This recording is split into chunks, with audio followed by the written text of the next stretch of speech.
Anak kocet ini lagi makan apaan sih? Lahap sekali rupanya, ditiup-tiup dulu baru kemudian disantap. Mana di luar lagi hujan, dingin-dingin, malah kasih jempol lagi. Ini dia bahannya, ada ayam cincang, kemudian ada jamur-jamuran. Saya pakai jamur kuping yang warnanya hitam ini diiris-iris, kemudian ada jamur tiram yang kemudian saya suwir-suwir. Ini batangnya jamur tiram. Nah ini kemudian ada tahu, kemudian gitu ada bawang putih cincang, ada juga bawang bombay yang diiris-iris juga, ada black pepper, kemudian ada white pepper, kemudian ada juga saus tiram yang mereknya Maestro, saya pakai agak encer.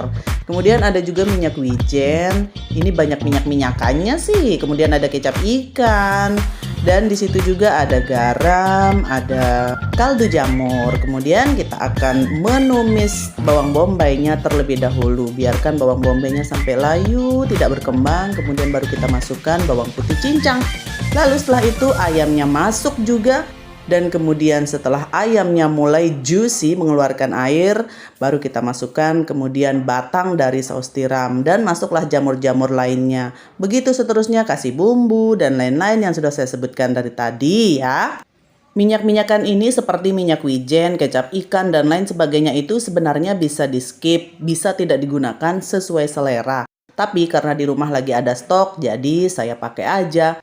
Kalau bumbunya mau pakai bawang putih, lada putih, dan penyedap rasa sebenarnya itu sudah enak sekali.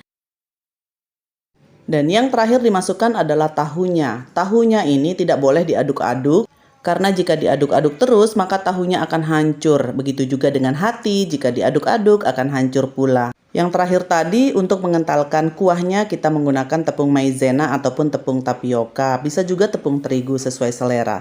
Nah ini dia yang sudah matang. Dari aromanya dan penampakannya sudah menggugah selera.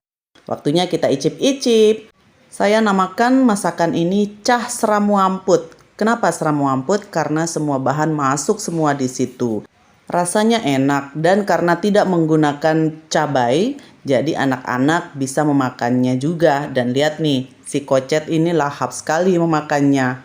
Enaknya dimakan dicampur dengan nasi putih yang masih panas. Dan biasanya saya masak yang ini kalau lagi musim dingin atau musim hujan. Kalau dilihat sekilas mirip dengan sup lah begitu masakannya. Cuman bedanya kita tidak memasukkan sayuran seperti yang ada di sup. Ini cukup menggunakan daging ayam dan jamur-jamuran. Kalau tidak ada jamur juga tidak apa-apa. Bisa diganti dengan menggunakan sayuran yang ada di kulkas. Jadi mari dicoba!